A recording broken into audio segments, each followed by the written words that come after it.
Okay, I'm going live. I don't even have my costume on yet, though. This is just the introduction.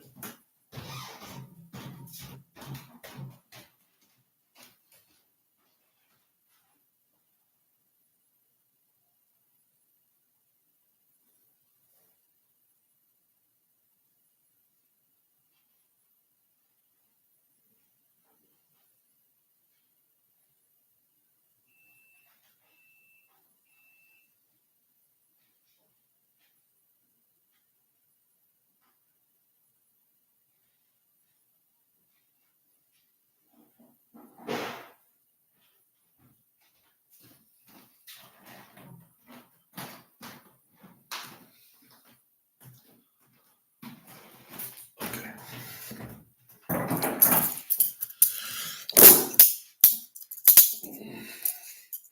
I used to do this kind of thing all the time. I would go live on the internet and be like, yeah, no one's going to see the live stream, but it's such a good video I'm making while I'm going live that everybody in the world's going to see this. So this is really important, you know. You got to get this right. And I would do things like handcuff myself to, my wrists, but it would be like handcuffing myself to a project. It would be like, guy from, honestly, like 5 minutes ago was like, John, you have to put on the handcuffs, you have to go live. You're making a trailer for the movie we're going to make. I'm like, well, they're not, whatever. I don't have to keep holding them up. You can forget they're there. And in fact,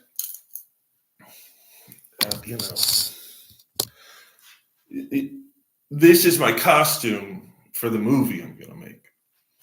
This is the costume that I've been growing my beard out long for, that I've been letting my hair, like, I'm intentionally kind of looking as bad as I can. This is good, though. And then the plan was and is shoot a part of a movie that's an interview with me. In this movie I'm making about these 9 archetypes within myself. Already I could be like, everything you're doing is fine and sensible, but I'm not convinced this is a good trailer for the movie. Now, I don't know. Well, you guys would have seen this, right? Like, that's kind of cool. Isn't it intriguing? It's meant to be intriguing, I guess. Like, who is this man and what is he doing and why? But like, I can't tell you where the keys to these are. I know I have some. But like, sometimes I do that and put them behind my back, and I'm like, just, you got to believe you can get out of this predicament. Which I now see as a metaphor for life, because I am trying to get out of this like dead end life I have, where I'm like, want to be an artist but can't quite do it, and we're like clackety clacking my handcuffs together. Like, could be better, but it could be worse. But I was also putting handcuffs, I think, wearing this sweatshirt. The time I was putting handcuffs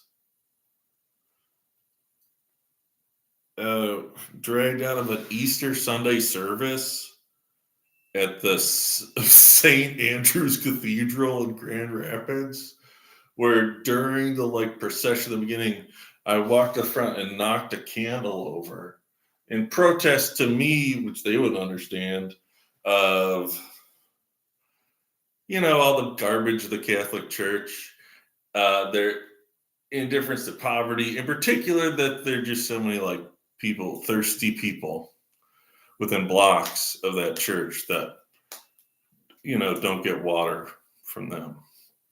So I also thought it was the prophet Elijah. I'm meant to be, fortunately, in the movie, very untrustworthy, but I have all these other versions of myself that aren't in a madhouse or whatever. They're super trustworthy. So you're just going to be like, wow, I really trust this guy. Especially because it's this is me at my worst. It's like Boyhood. And I like Boyhood. Fuck you people who don't like Boyhood. And Richard Linklater, I like him. That's so great. Like, what if you could somehow, because now the dream is that somehow this could be a Spalding Gray movie already, but I'm like, you don't understand, the sound is bad. That's why this is just a trailer. I'm going to get attached, but I mean, I could film a 10-minute segment. We could just film a 10-minute segment, but we got to play a song, but it's got to be public domain. So blah, blah, blah.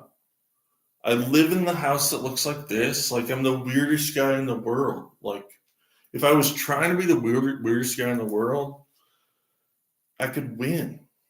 And that's dope. But I don't come across as the weirdest guy in the world. I typically come across as like nice, shy, occasionally, brave or something, eccentric.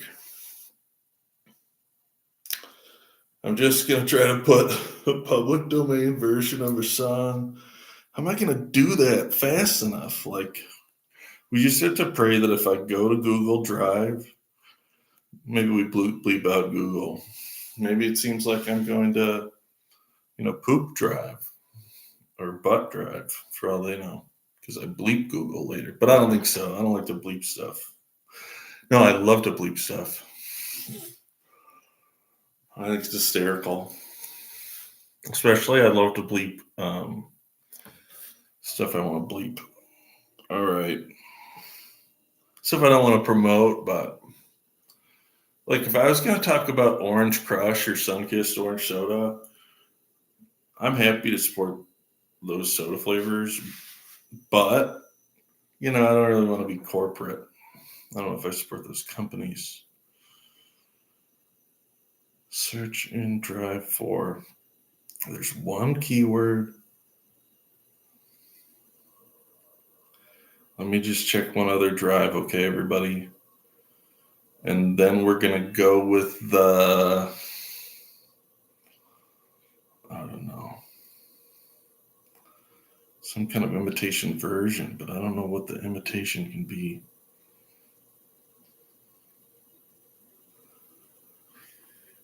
I know how to do it. All right, thanks, everybody.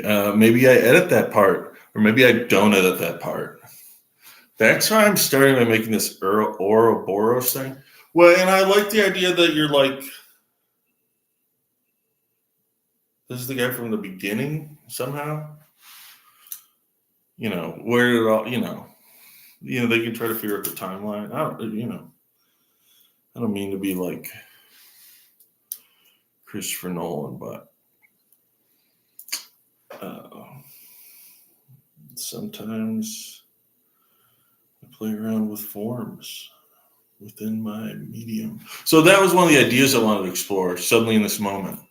That one of the things the movie's about is me searching for these ways to like express myself. That's like, this is the one. Like, is it playing the piano? Nah. Drums? No. And then stand-up comedy, like what's for me almost, and never giving up on movies, and never giving up on wanting to like save the world and change the world stuff. And then it's like I have this revolution. I'm like, okay, short stories, poetry, short films, long films, like writing all over the walls of my house as an art project. Surely, they'll say, of course you're an artist. You can get off the treadmill of pain, of fear of all kinds of things, because of somehow this like having to get some job that I'll hate, but struggling to have the cognitive abilities to get a job that's like one of the ones that are really like, when I want to find a drive though, not a drive.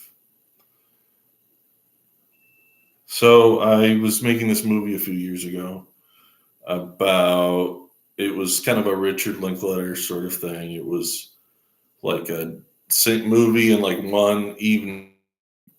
It's a date, and it's me and this girl walking through town, and it's Halloween. But the big twist is like she's actually death, and I'm almost life itself, and she's got this like Halloween legend thing going on. But it's shot like a Terrence Malick movie, kind of. We never finished editing it, but I had to look for the music that I always wanted to use. That was like, all right, the concept is like, well, I don't have any money to pay for the music, so, but I love music. So I just got really into researching, like, all right, what are the songs I like? And almost what I'm looking for are, I don't want to play the classical songs that everybody knows and hears all the time.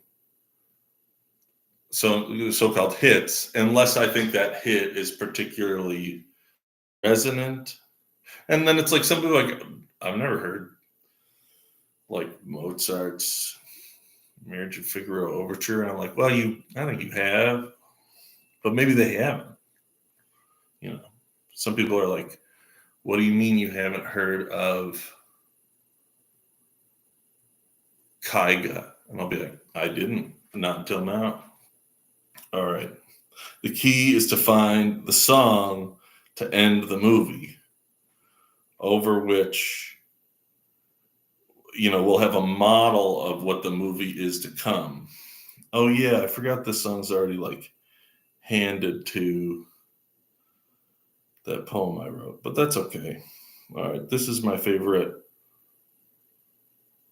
sort of song that's like, oh, this is more me. I don't have to share this with the whole world, but like it's like a theme to represent me, especially the way that Joseph and Mary and Jesus and Muhammad and Elijah, Moses, did I say Moses?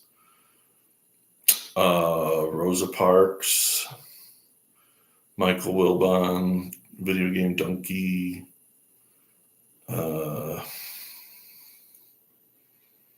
David Correas.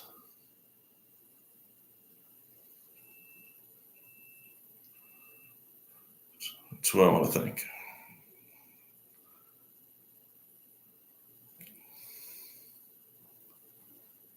Oh, we've got something here.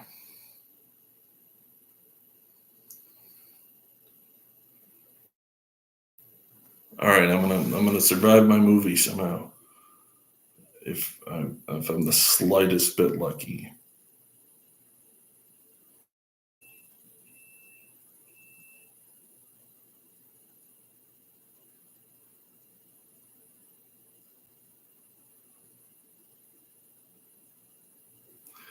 The great news is you can edit. You don't have to panic. It's always important not to panic. Everything is going really good.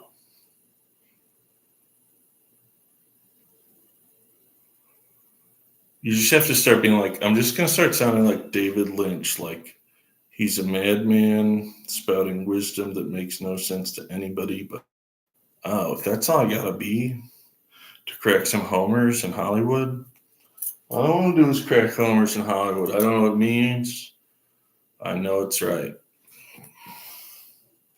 I want to go to Hollywood and hit home runs doing something that's not actually baseball. And it might not even be, none of it could work. I might be dying. That's one of the, because I'm really sad in the movie. I'm like, I don't really give a shit. But that was just acting. I don't know if you knew that. But I can act like anything. But I'm not a psychopath because I'm so empathetic, but also sometimes can become kind of like mind blind when I'm manic, which I'm in sort of a manic mood, but I don't think I'm manic right now. I was just like, I'm up late. I think I can make it happen. Like, let's get back in that medium. Let's see what happens if you do that really ugly version of that thing you say could be made into a movie. Obviously, the last 3 minutes aren't the best material in the world. I don't like people say that when they're owning things, they'll understand like, I could have been a lot nicer. No, that's understatement. That's not ownership.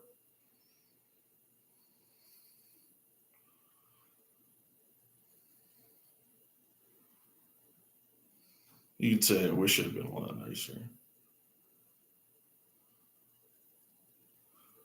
Why can I not play the music?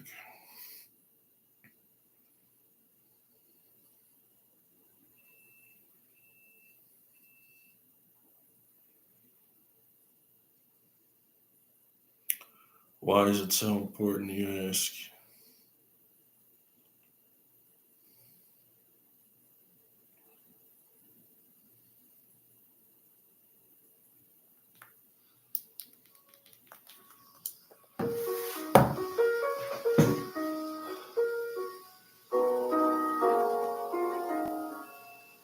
You have to think of it like a message in a bottle.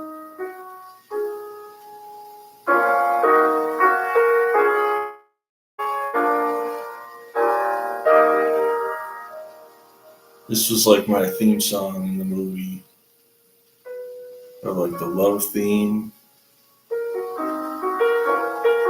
It's by Claude Debussy.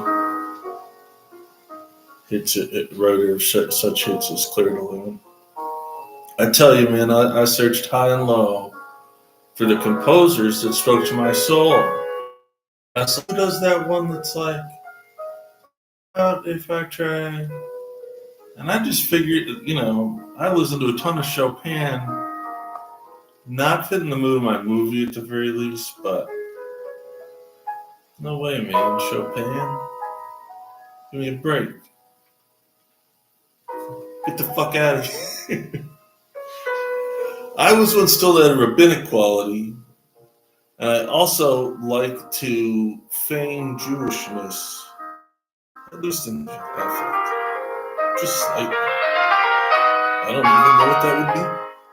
I was raised in a community that has many social Christian influences as Jewish influences, at least at school and in my friend group. I used to think I was the prophet Elijah. That's the big secret. And I don't think I am. But I like it could work as a movie, huh? Encourage. You just give them a smile. You're like, what do you think? You could turn your, hamburger stand into a laser disc store. And then he goes out of business. That sounds like a Larry David story.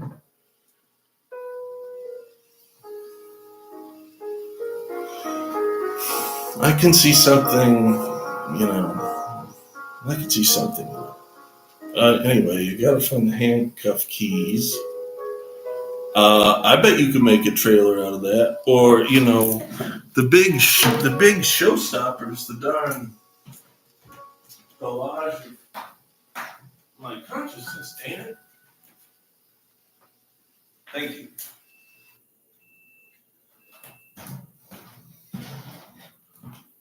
I think there's a key over there. Maybe in here.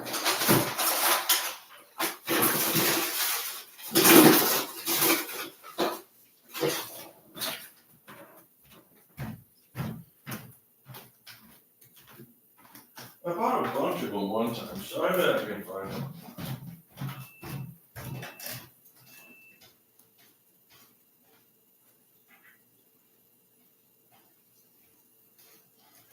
Easy peasy. Easy peasy, y'all. Piece of cake. See, and then it's like I could use that shot at the end of the whole movie, and it's like, oh, I forgot about that guy.